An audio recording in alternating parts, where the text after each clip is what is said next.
Okay, so let's introduce Entity Framework Call. So Entity Framework Call, and this is a screen straight from docs.microsoft.com. Incidentally, docs.microsoft.com is the new website for all Microsoft Docs, and it's awesome. Absolutely brilliant. I actually spoke to Dan Fernandez a couple of weeks ago at NDC, and he's the guy that kind of pushed this whole thing they called the mother of all migrations, where they had different websites for all their different products and different teams in charge of different bits of their documentation, and they took it all and moved it across to docs.microsoft.com. An amazing process, and there's some great features there. So off docs.microsoft.com for Entity Framework, we've got this statement. The thing I've highlighted is EF Core can serve as an object relational mapper.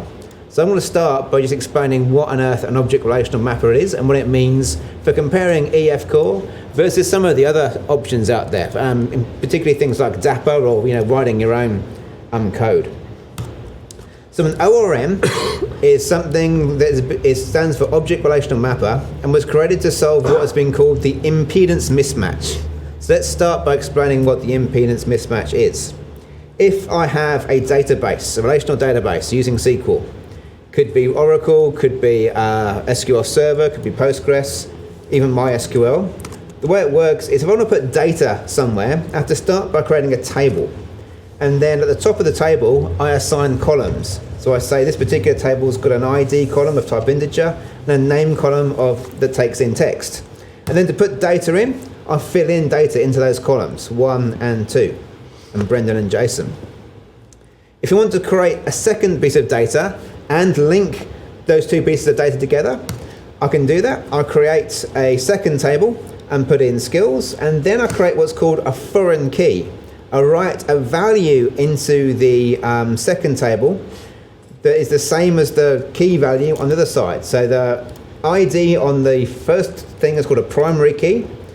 The F key on the second green table is called a foreign key, linking through to person ID. And that's what we do to make what's called a one-to-many relationship. In fact, to make it a one-to-many relationship, that's a one-to-one. What I do is I can reuse the same ID to allow a person to have multiple skills, because Jason's good at clean code and Vue.js. What if I want to make a many-to-many relationship? Well, in that case, I need to make a table in the middle. So that table in the middle lets me map foreign keys in both directions. So I can say, so the table in the middle has basically two sets of keys, meaning I can have multiple people and multiple skills, and they're now decoupled quite. There's that relationship table in the middle. That's often called the relationship table, and it's a many-to-many relationship. So that's how we actually work with data in a SQL database. We have to have foreign keys, and to make many-to-many relationships, we have to put a relationship table in the middle. When we deal with object-oriented programming, it's slightly different, because what we have in object-oriented programming is the concept of pointers and being able to reference objects as kind of top-level things. So if I want to make the same data, person and skill, if I want to make person linked to skill, I've got a few options here. I can actually put a reference to a skill object inside the person object as a direct thing.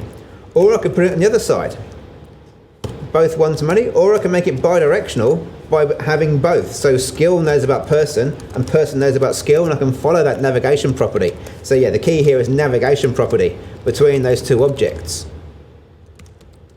If I want to make a one-to-many relationship, I'll make a collection reference. So now a person has a collection of multiple skills. Or then I can optionally, on the skills side, put the inverse navigation property back. So now person has a collection of skills, and each skill has a specific reference back to the person that owns it. Or I can take that out and actually have the previous one where I don't put that person back reference in, and it's a single direction many-to-one. Or for a many-to-many, I can create a collection on both sides. So with object-oriented code, generally I feel OO code is capable of mapping more things than SQL databases are. You've got data plus behavior. You have concepts like classes, inheritance, polymorphism, and encapsulation. Now, I'm not saying you can't do those things with SQL Server. Yes, SQL Server can create classes, it can do, but it's not the kind of default way of working with these things. And when you're modeling relationships in object-oriented, you've got a bit more you can do, and you can use pointers and collections. So in my feeling, object-oriented code provides a richer toolkit for modeling real-world entities and stuff you can do with them. So the job of Entity Framework is really to square that circle, for taking stuff that's been made as object-oriented code and serialize it into a database somehow and get it back in the same structure. So it's really for solving that problem, the fact that the way that data is stored is different. So you need some mapping to work out those differences. Next thing I'm going to talk about is the DB context. And the DB context is the most important class in Entity Framework to understand. It's the thing that does all the work. It gives you your interface to data via DB set objects. So a DB set acts kind of like a collection of those object records that have been saved, and your DB context is your interface of how you actually interact with data from Entity Framework. So the DB context provides what we call a unit of work. It allows us to, we create a DB context, we start working with it. It keeps track of our changes. This is really important. While we're working with a DB context, if we change the entities that are attached to that DB context, the DB context keeps track of those changes. It also sorts out all kinds of relationships. So if we take an entity, then link it to another saved entity, it will keep track of whether or not that other saved entity needs to be changed. Or does it need to create a new one to link it in? So all the different relationships between things get sorted out by the DB context when we save it at the end. So it's also important to manage the life cycle of your DB context. Because the DB context tracks changes while you're working, if you created one DB context at the start of your application and left that one DB context running for a long time, it will continually fill up with memory until your entire database is there inside the DB context, and it starts grinding to a halt because it's taking too long to do everything, because every time you hit save changes, it's going through this huge amount of stuff in memory and working out what needs to be saved. The good news here is it's very easy to manage the life cycle of your DB context in ASP.NET Core, because by default, every time you ask the system to give you a DB context, it will give you a scoped dependency. So it'll be a DB context that lasts for the lifetime of your request and is destroyed when your request finishes. So let's take a closer look at some of those states that an entity can be in when it's being tracked by a DB context. So I've got a really simple map here where I've got a database at the top. So that's the database where our data is going to be saved. And then we've got this big chunk for our DB context. And what we've been doing is working with a DB context, and as we load stuff from the database, it appears in the DB context as a tracked entity. So what I mean by a tracked entity, it's an instance of a class that has been loaded from the database and put in memory and tracked inside DB context. So the first thing I'm going to talk about is dbset.add. Say, for example, I'm working with customers. I could, in my code, type new customer. That gives me a customer object there and then that I can then set properties on. If I say dbcontext.add, or sorry, dbset.add, what happens is that the DB context takes that entity as I've defined it, holds it in the DB context, and gives it the added state. If at some point later I say dbcontext.save, it'll go and do an insert operation onto the database. The key thing here is it doesn't do any work against the database until I hit that save command. The entity state unchanged. If I use dbset.find or dbset.where and some conditions and load a bunch of records, it will load these records from the database. Another word is hydrate. It takes an object and hydrates it, fills it up with all the data from the database and holds it in DB context in that unchanged state. So it's loaded, it's in memory, but I haven't made a change to it, and it knows I haven't made a change. Modified happens if at any point my application, for whatever reason, touches that object. So one thing to think about, for it to do this, what you're not getting back from the DB context is a pure version of that object. It's a version of that object with tracking stuff attached to it. So if I go customer.name equals, I just touch that object and change a property, the DB context knows about it. It knows I've touched it. It knows it's changed. Here's an interesting one to look at. Entity states.detached. This happens if I load an object, put it in my DB context, track changes to it, whatever, but then for some reason I close the original DB context it came from. I've still got a reference to that entity, but it's now no longer attached to my object, to my DB context. This would happen if you're using in-process sessions. You decided to load something and put it in session, and then the next request pick it up from the session and carry on working with it. It's at this point that things like lazy loading breaks. So lazy loading is a feature that Entity Framework had, and it was kind of the default behavior in Entity Framework Classic, Entity Framework 6. It is not the default behavior in Entity Framework Core because it has performance implications. So the idea of lazy loading is, say I've got an object like an order, and that order has a list of order items. So with lazy loading, I can have a piece of code that says, all right, load me an order. And I can have whatever logic I want to say, you're allowed to view that order, whatever. That order gets loaded. But what it doesn't do by default is then go and load all the order items attached to that item. So we've got a one-to-many relationship. One order has many order items.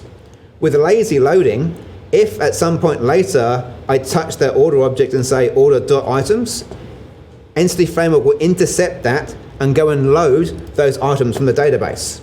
So pretty powerful and useful feature. I can just load things however I want, and then if I later on go and navigate a property, it will load it on demand.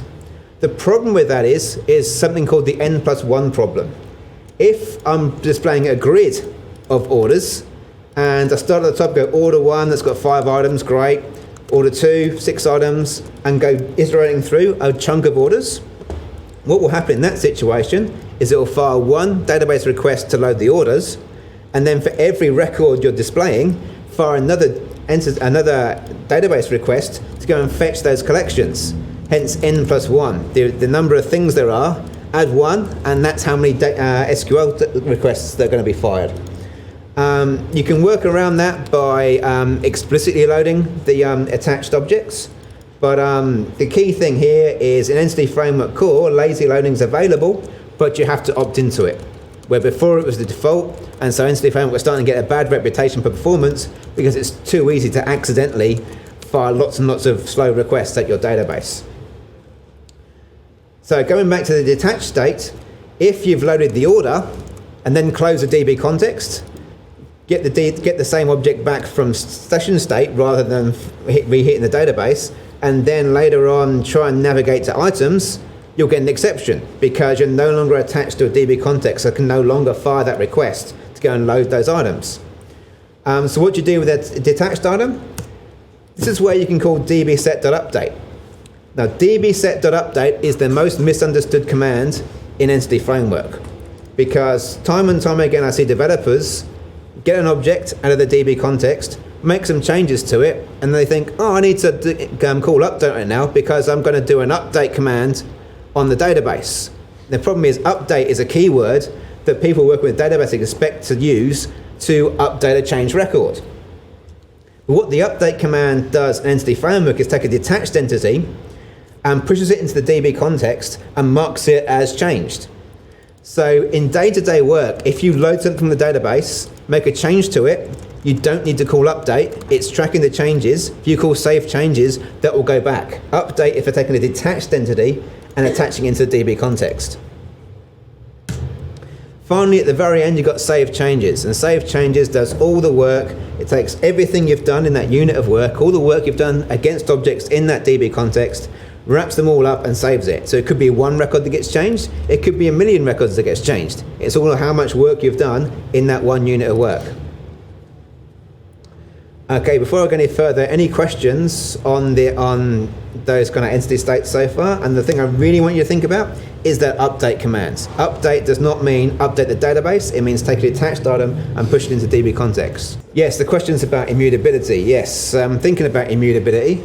Really, Entity Framework doesn't work that well with the concept of immutability because the way it works is tracking those changes. I would say if you want to work in a functional way with immutability, you kind of make that layer after Entity Framework. So I would say load something from Entity Framework, convert it to the immutable version of it, close the DB context, and actually have some other process to push it back in. So because anything being tracked by the DB context is kind of intended for you to change it. It's no longer immutable. So immutability is something that you'd push a layer below, I think, like have an application layer further down. So if you're doing functional programming and your immutability is a core consideration, that's something to happen after the entity framework layer. Because the way entity framework works is, the whole point is it's tracking changes to these mutable objects you've put into the DB context. So the question was the include command. So there's a thing called the include command. So say I've got a list of orders, and each order has a list of items. You can use the include command to say, all right, if I'm going to load these orders, also include the order items for all of them in one go. And basically the same, that was a classic entity framework 6, it's the same in entity framework core. So I'd recommend, if you're planning to get a whole bunch of things and their children, go ahead and use the include command, and it will then explicitly say, load me this and all these children. You have one more thing available in Entity Framework Core, and that's the concept of owned entities. Sorry, just to be clear. Yeah. And if you don't specify include, it'll just be a null collection. Yeah. Yeah, that's in right. EF Core, it'll be null, unless you go out of your way to turn on lazy loading. Yeah. So lazy loading was the default in Classic. It's not the default anymore. You can turn that on, but there's performance considerations. So I would say use your include command. The other option, as I was going to say, is owned entities. You can specify in Entity Framework configuration and say, it's pointless ever opening an order without fetching its items as well, because I want to use that. It's kind of like an aggregate route if I'm talking about DDD considerations. So I can say, this collection of order items is owned by orders. Every time I touch orders, always load all the order items, because it makes no sense for them to come without it. And that's a fairly new feature in EF Core 2 onwards. Okay, so let's have a quick run through of how to use Entity Framework. So you start by defining some entities. So you just create an object and give it some properties, strings, integers, whatever you need to do. Then you configure a DB context. So this is your own class that overrides DB context, and then inside that, for every entity type you want to track, you put in a DB set for it. So for example, DB set of customer for your list of customers. Towards the bottom of this file is a little trick we recommend. Model Builder, so on model creating is where you can put your own configuration switches. But if you've got a big model, then this can fill up with quite a lot of configuration code pretty quickly. This line of code here, add configurations for assembly, means it'll scan your assembly for a bunch of configuration files. I haven't got an example of one of those, but then those configuration files let you specify rules per entity, and I'll show you that in the demo actually. Then in your startup file, remember most things in Entity Framework Core get wired up by either dropping code into configure services to configure dependency injection stuff, or configure to configure the URL pipeline stuff. And so in configure services, you've got services to add DB context. Then a few options. I've decided to use SQL Server here. But if you're using a different database like Cosmos DB or Postgres, you have a slightly different override to put onto your options. So I'm going to do a bit of a demo. I'm going to demo a little bit about Entity Framework and also show you migrations. Let's take a look at that. Open a project.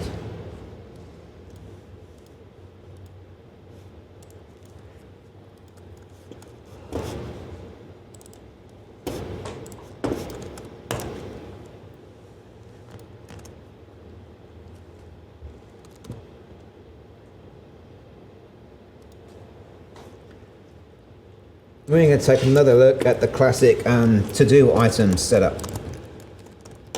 So a startup project.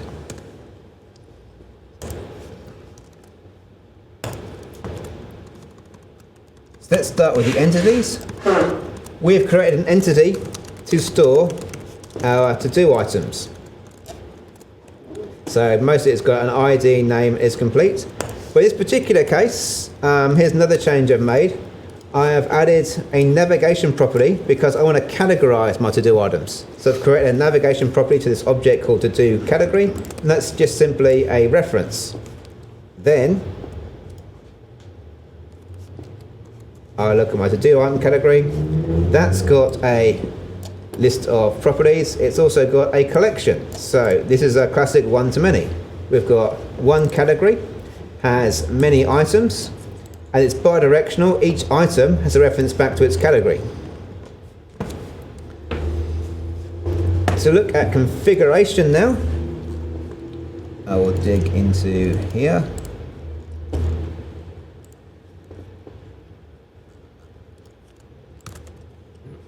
So next thing I've got is a DB context, and my DB context has a DB set here called to do items.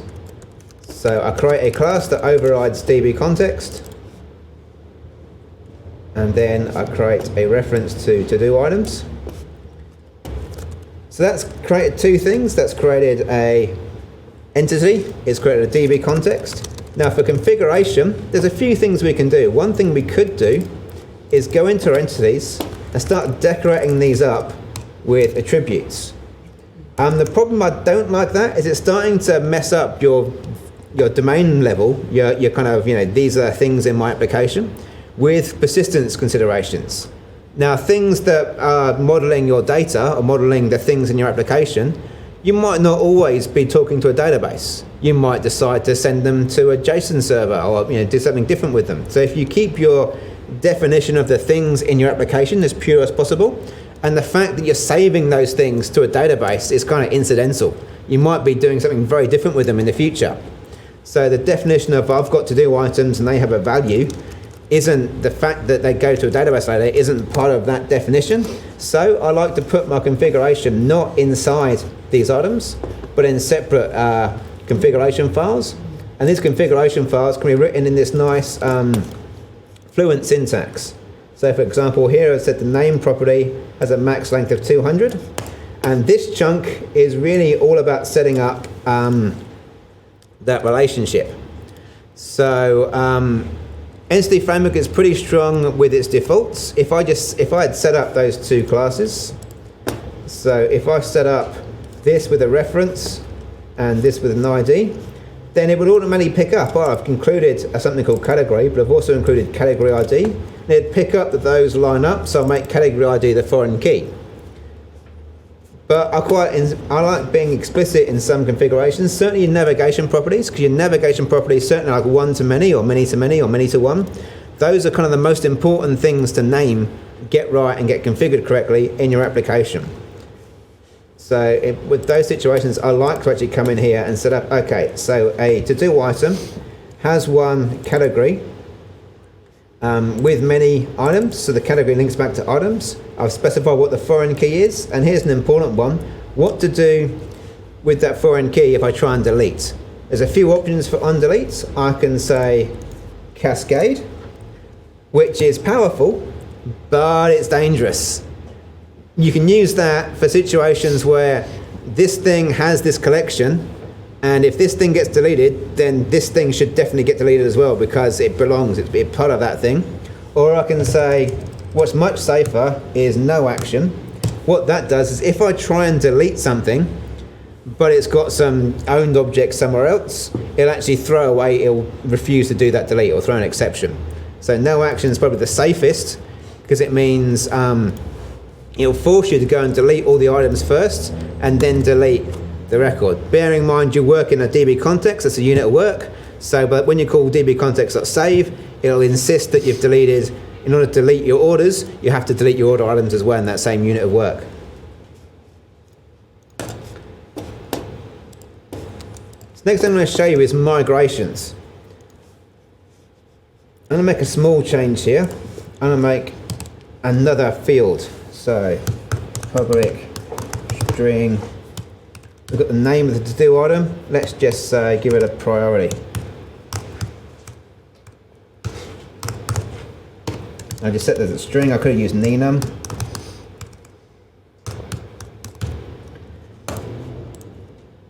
So I've made a change to my entity. So that needs to have a corresponding change to the schema. So the migration system is all about noticing changes I've made to my configuration or to my entities, and then publishing the appropriate SQL statements to a database to keep my database in sync with my code. So I've made a change out of the single field. If I save that and come out to a command line,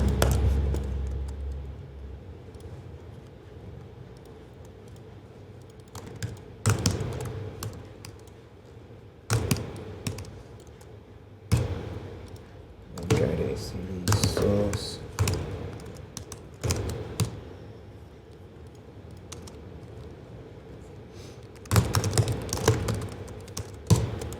The kind I'm going to show is .NET EF. So .NET EF, if it's working, you see the EF magic unicorns. And this now gives you a bunch of commands on top of .NET to work with your DB context and work with Entity Framework. So one of those is migrations, and the other one is database. So I want to create a migration. I'm going to go .NET EF migrations add, give it a name, and I've given this a name of to do priority. Come back.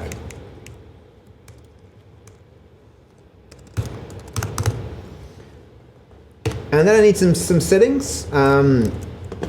This particular structure, this particular application's got a few sub-projects around, so I need to kind of tell it where those projects are. So -p for project is the project that contains my DB context. And that is in / infrastructure. And then Entity Framework at tool time also needs a startup project. It needs a project that contains, it's where your configuration is, where is the service to add DB context line, basically. So that's -s, and that's /.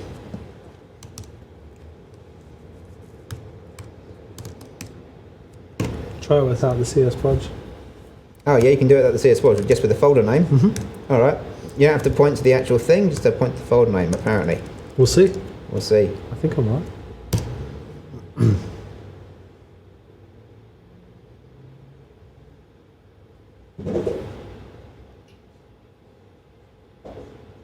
Looking right, it's thinking about it.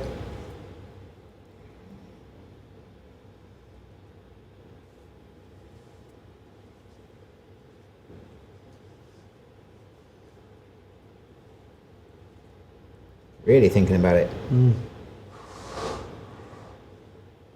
probably should have put the CS Podge on. Yeah, no. I was joking. It's all good. Now that worked. Fantastic. Yeah. It took a while. So let's have a look at what it did. So now inside the project that has my DB context in, there's a folder called migrations. I had some previous migrations in there. There's a new one called to do priority. And you can see it's got two commands in here, up and down. So up is the thing to run to apply this migration, and down is the thing to run to undo this migration. So you can actually run forward and backwards. And you can see it's got this kind of almost DSL, domain specific language, as in a series of commands designed for working with changing the database. So it's got a command called add column of type string, give it a name and which table it belongs to, and then the down is back. So that's magic. How does it know what it's doing? How on earth does that work? Well, if you look at these migration files, you'll see everyone's got a little drop down next to it, and it's got a little designer that gets generated with it. And every single migration has a designer file behind it. You've also got this thing at the end called DB context model snapshot. If you look at any of these files, you'll see in that background of that migration, you see all this generated code. And this generated code is basically code that builds a data structure. And this data structure is Entity Framework snapshot of what your schema is. So when Entity Framework, you ask Entity Framework to do a migration, what it doesn't do is look at your database.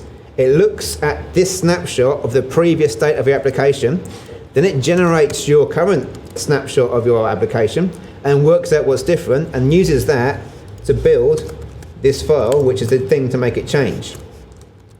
Also, this file is a scaffold. If you have something a bit more involved going on, say you're doing a migration of a field type, like you're adding one field, you've got to change the data a little bit and then removing another field, so more of a rename than just an add, you can change this code and change it around. But what I'd recommend you don't do is add fields in here that the schema backend doesn't know about. So you can change this code and do what you want here, but it's quite easy to get the code here out of sync with what Entity Framework understands the model to be. Now, in Entity Framework 6, this backend file here, let's go to that one. Entity Framework 6 generated a designer file here, but what it put into this designer file was a big binary blob of data converted to base 64. So you couldn't read it, you couldn't understand it, it was just, that's what Entity Framework thinks. Now in Entity Framework Core, it generates out this readable code. So if you really have problems with what is Entity Framework doing here, what does it think is going on, you actually come in here and read what Entity Framework thinks it's doing with those particular types, and actually see, oh, it thinks I should have a table called persisted grants. Well, that's not what I wanted. Let's go and change the configuration.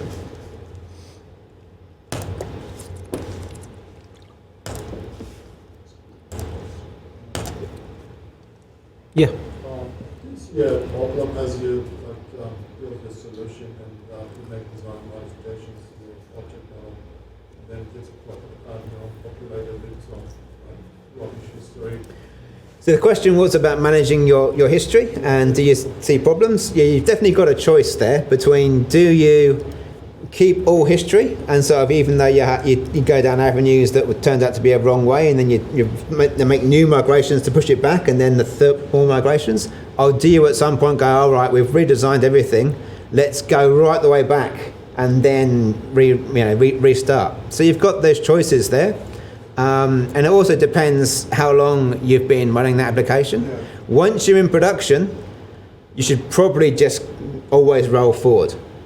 Until you've gone to production, you've got much more scope to go, all right, we've gone a long way now, let's just delete all our migrations and create a new brand new initial migration from our current state, because we've got no data in production that we care about losing. As soon as you've gone to production, then you can't really reset. You've got to just roll forward and apply changes from there. But by the time you're in production, I think you should have stabilized a little bit on your overall schema. That's typically what I do.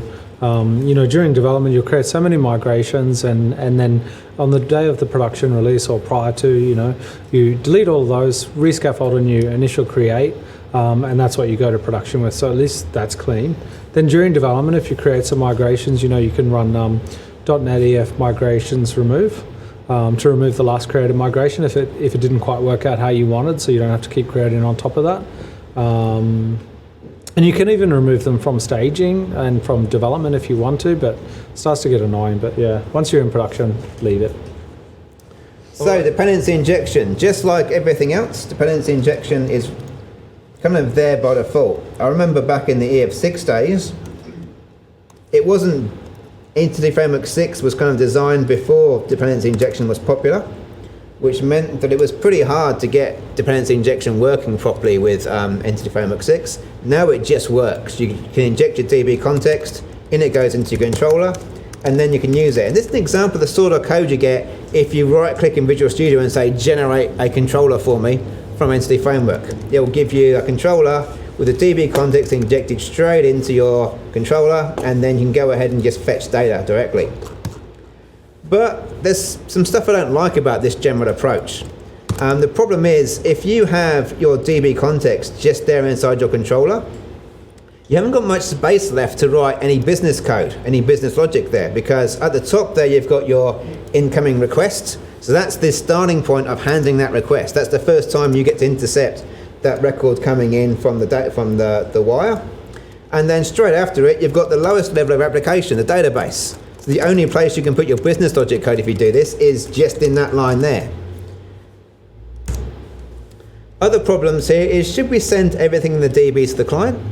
Like, there might be fields in there the client's not interested in, or there might be sensitive fields. And also, if we've got our database set up quite sensibly with bidirectional relationships, if we take that entity and stream it straight out to JSON, you can get into all kinds of problems. So for those reasons, we recommend building view models, and this is exactly what you'll see when you download our templates at the end of today. Here's another thing, a problem I have.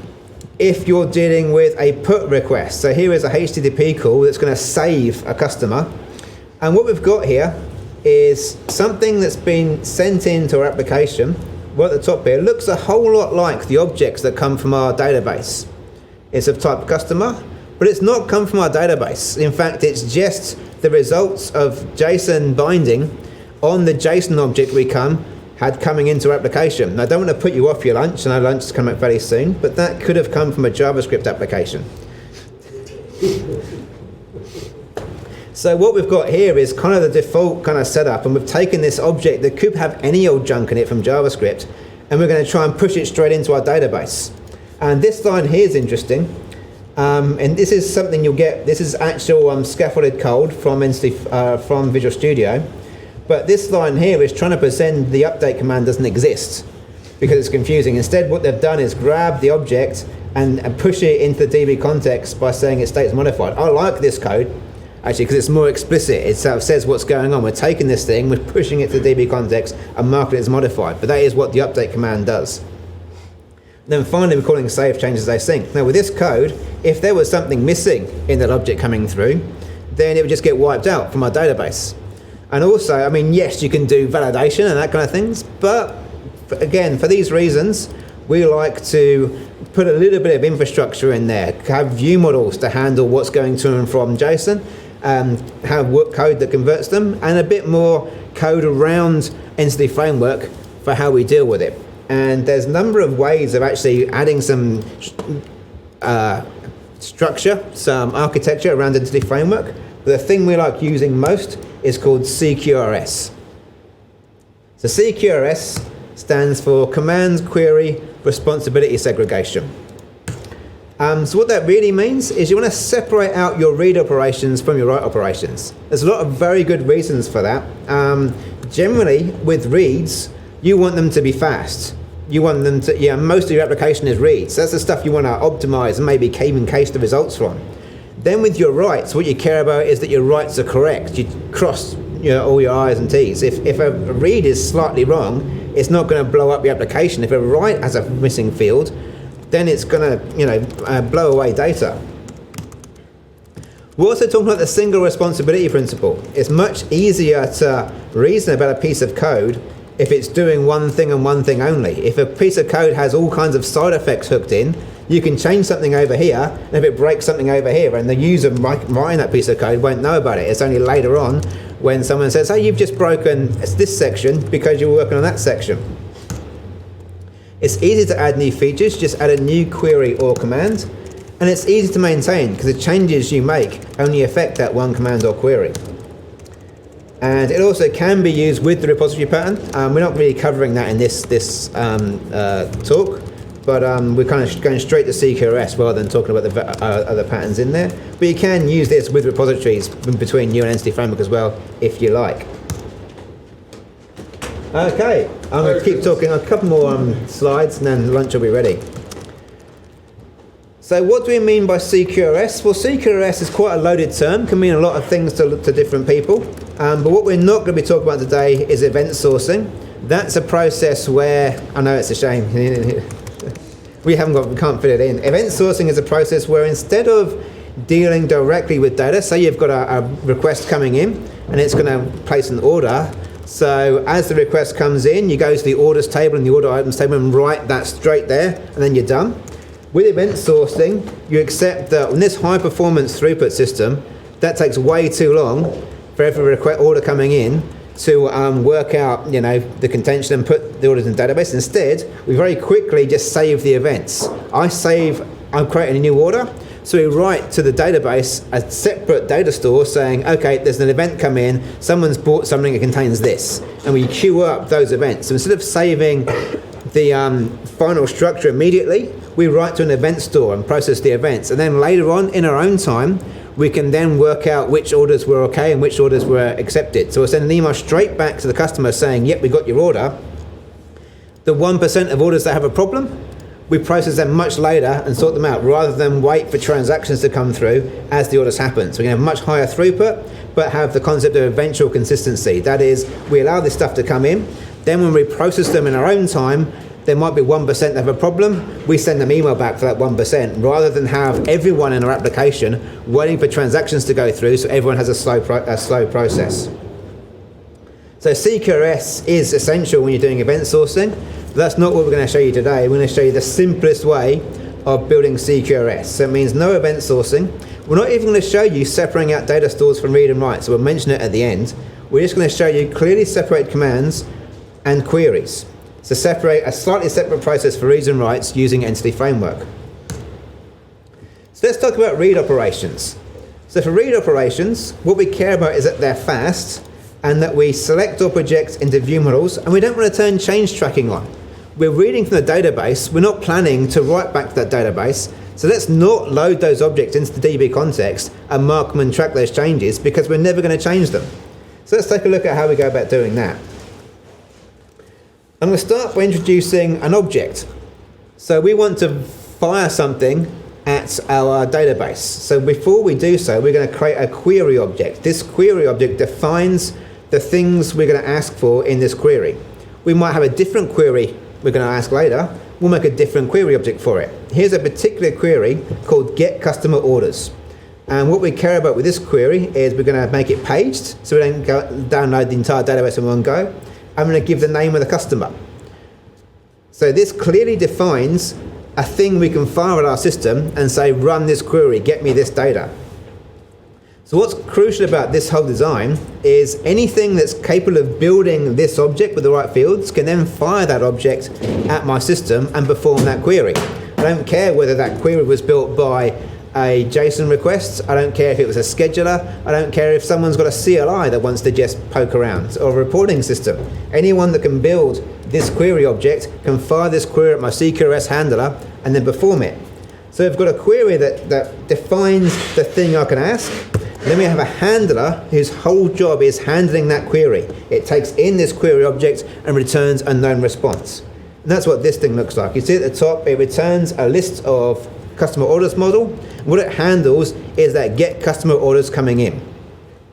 Okay, so we've clearly defined a query object, which is our input. We've defined a handler that is the piece of code that's going to do the work. So let's go about using Entity Framework from inside that query handler. You see I've built this object called EFQuery. And to get that object, I've gone context.set.where. Where is the key thing here. So when I call .where on a DB context, the thing I get back is called an iQueryable. So an iQueryable object is an object I can use to build up a query that at some point in the future I can run against a database. The key thing with the iQueryable is it doesn't touch the database immediately, it gives me an object I can use to build up query parameters piece by piece until I'm ready to send it. That's exactly what I'm doing. I'm starting off by where true, which is a query that says get me all the records. Then, and I actually do more work with that query. I've actually got two functions I'm going to feed it to, apply filters and apply paging.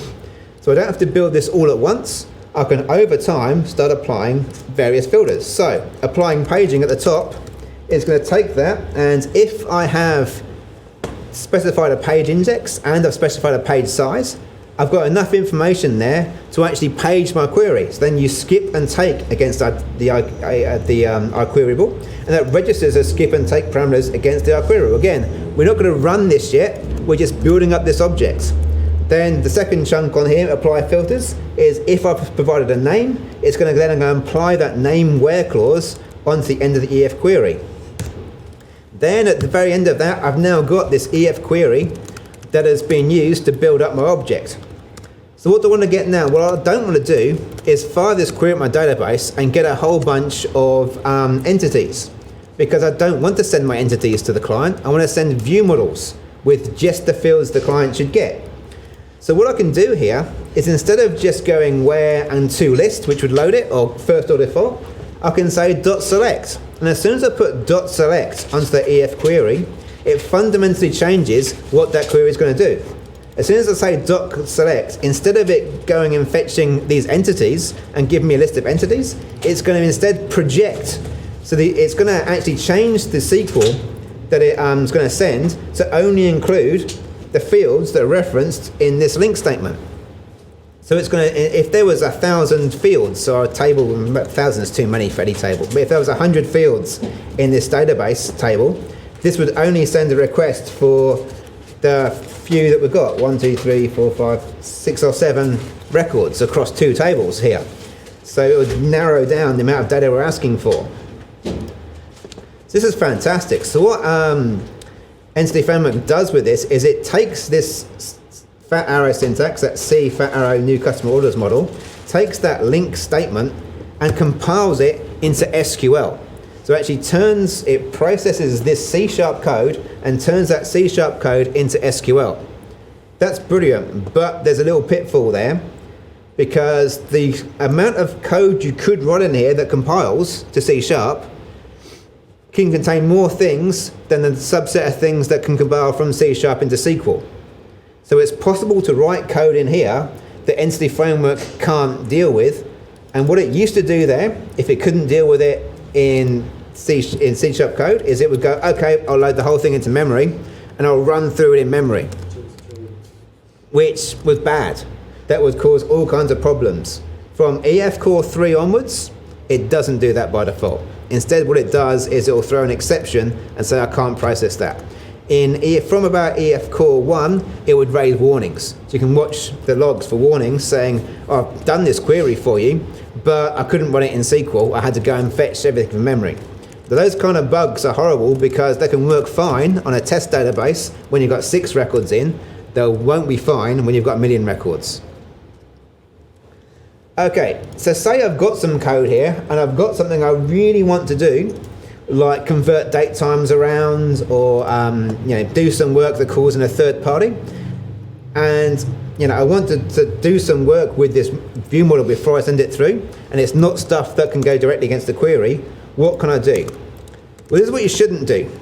You shouldn't call toList just to kind of make it work, because as soon as you call toList, you're going to get all the records. Fine if you've got 10 records, not fine if you've got 1 million records. If you're using paging, and if this isn't a very widely used screen, and maybe if you got it narrowed down to a page of 20 records, you can probably get away with it, but not recommended.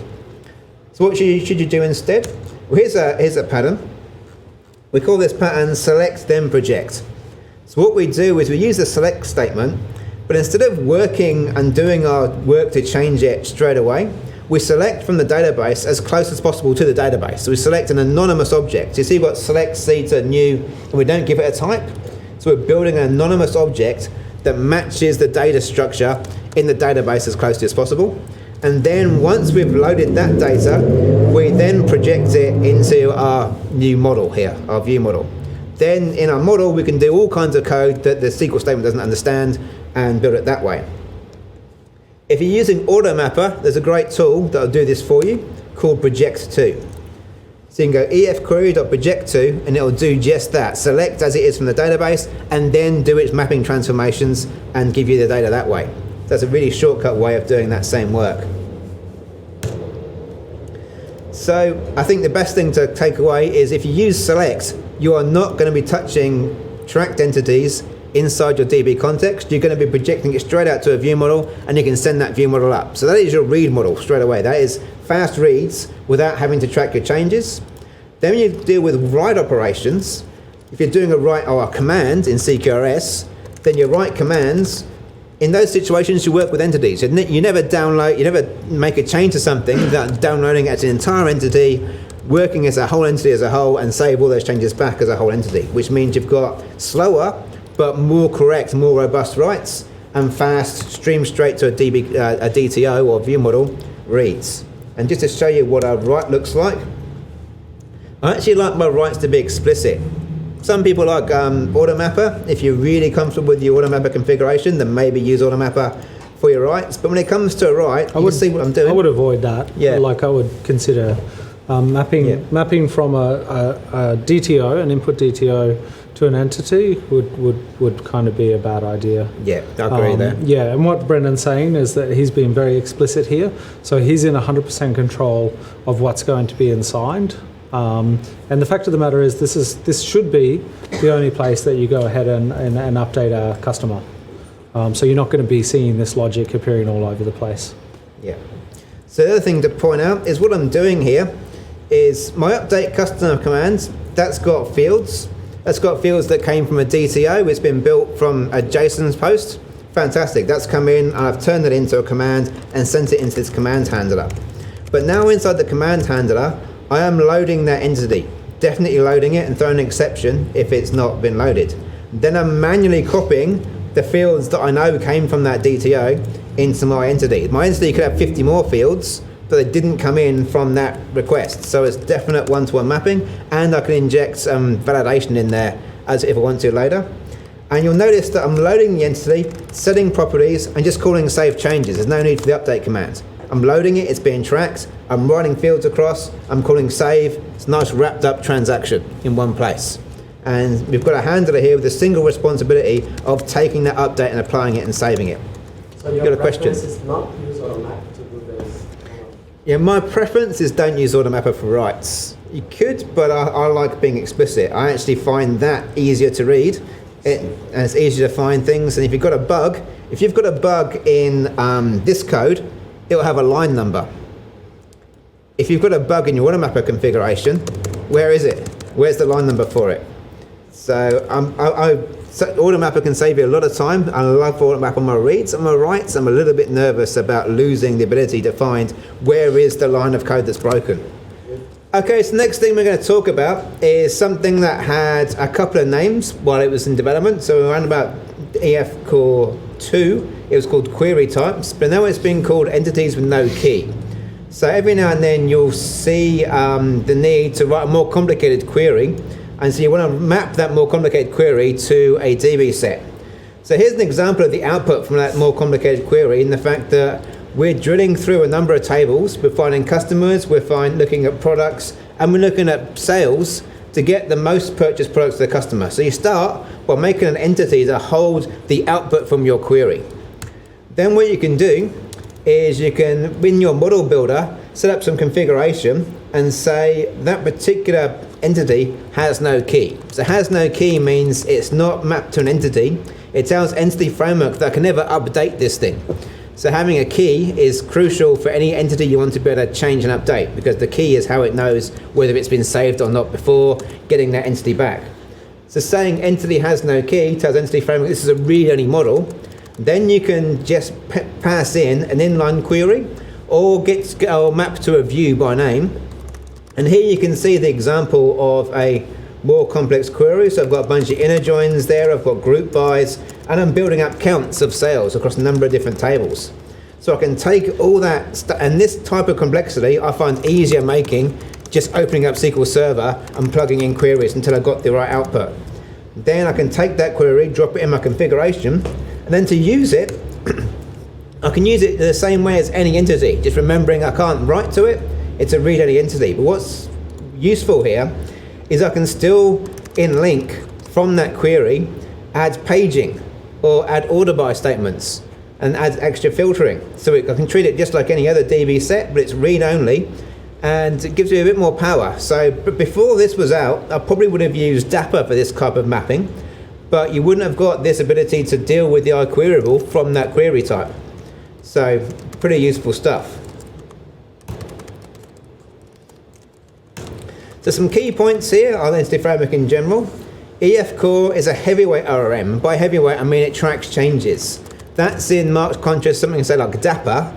Dapper will let you write a manual SQL, give you a result set, but have your mapping engine to turn result sets into objects.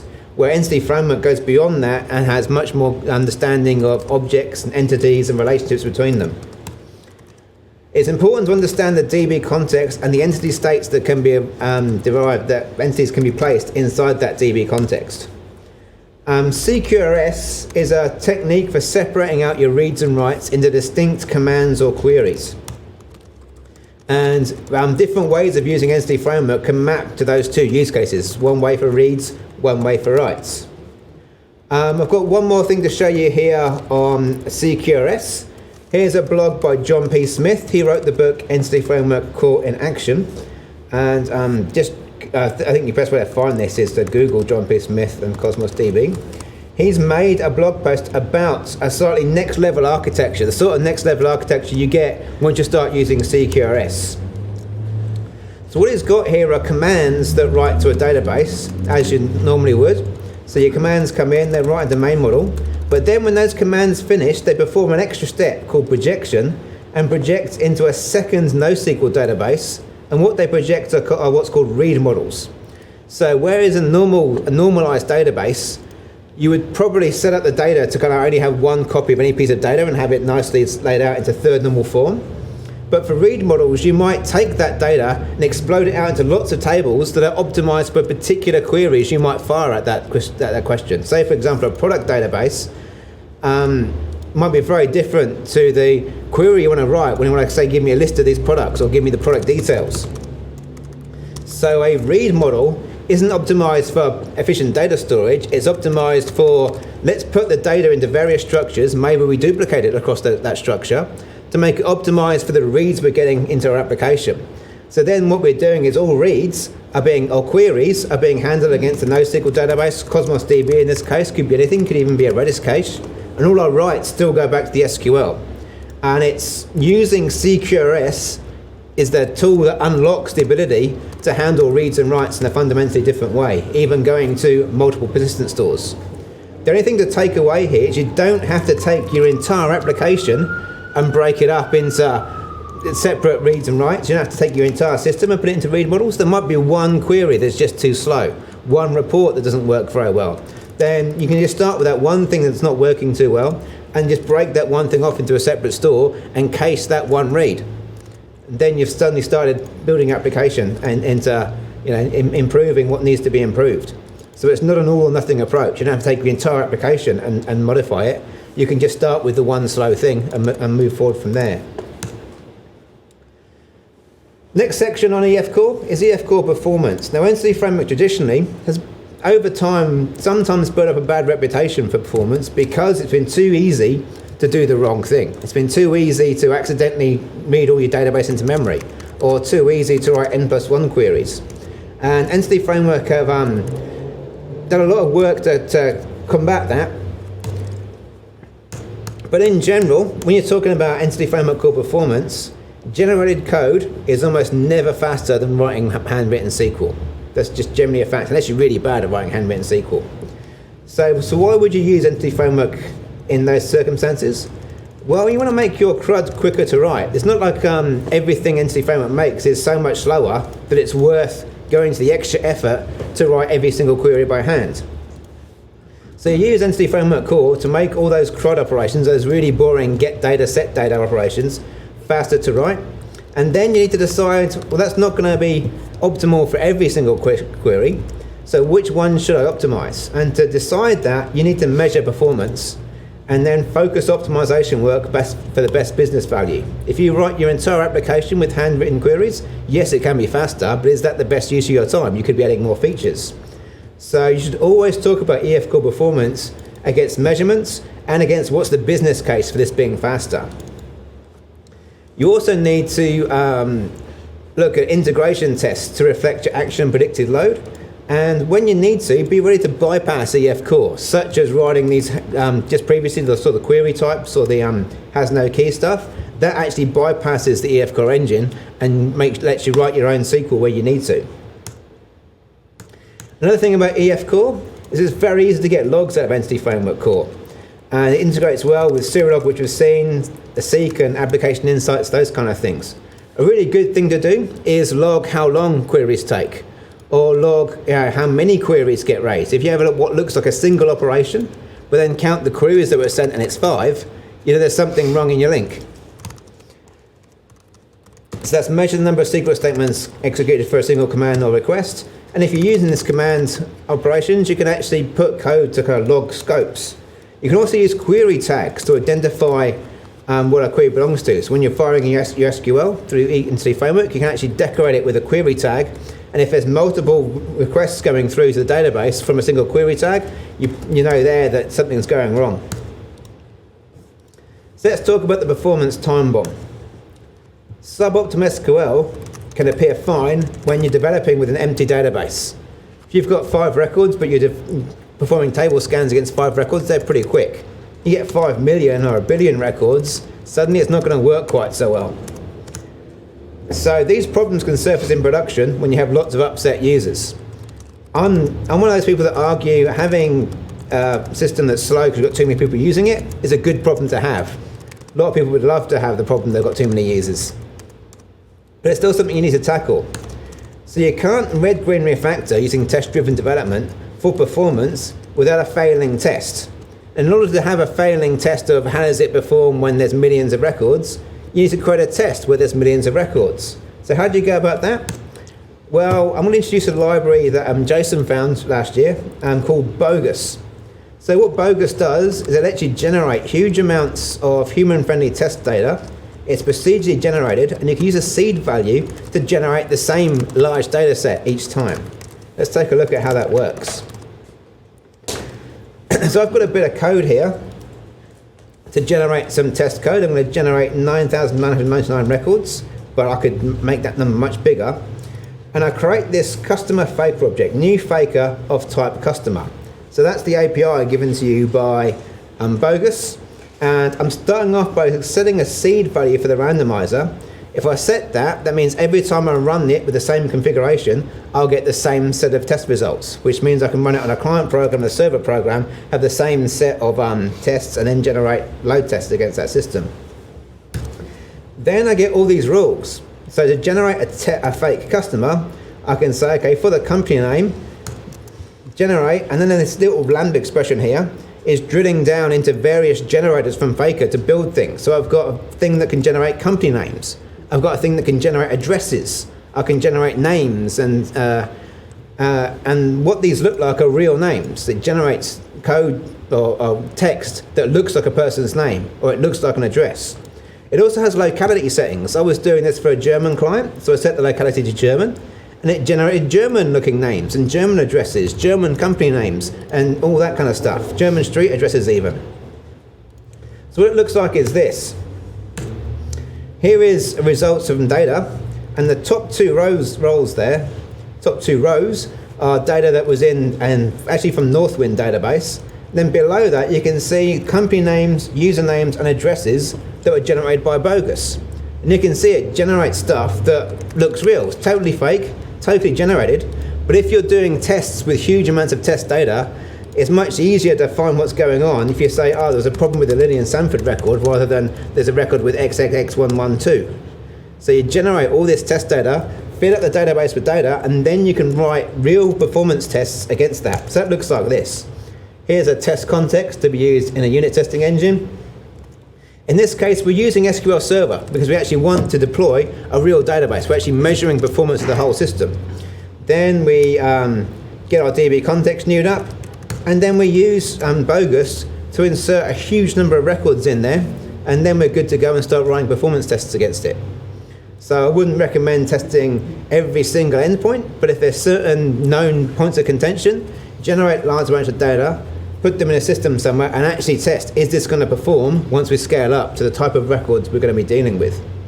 Another thing to point out is when you want to make this kind of test, you need hardware that's close enough to production for the test to be meaningful.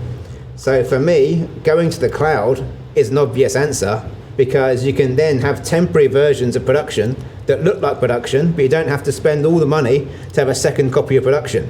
You can have a kind of copy of production that you start up for an hour once a week and then shut down. Start up for an hour once a week, run your tests, shut it down again. You know, it doesn't cost twice as much as the production hardware.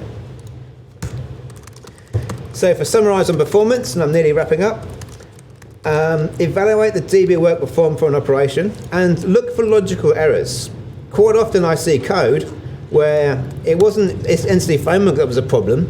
You've got multiple layers in the application, and some developer at the top layer wrote a piece of code not realizing the impact of what the next layer was doing, so it ended up loading the same thing 15 times. So look for those logical errors that not following it through, and that's where counting the number of requests or the amount of database work done for a request is a really good idea. Then measure and prioritize your performance optimizations, and when you want to optimize, you can rewrite link, make compiled queries, or use handwritten SQL. And in general, I find caching is the most effective way to speed up most things. Most things, you'll start the first version of making something is you'll write queries to query the database directly, and every person that hits it writes a new query.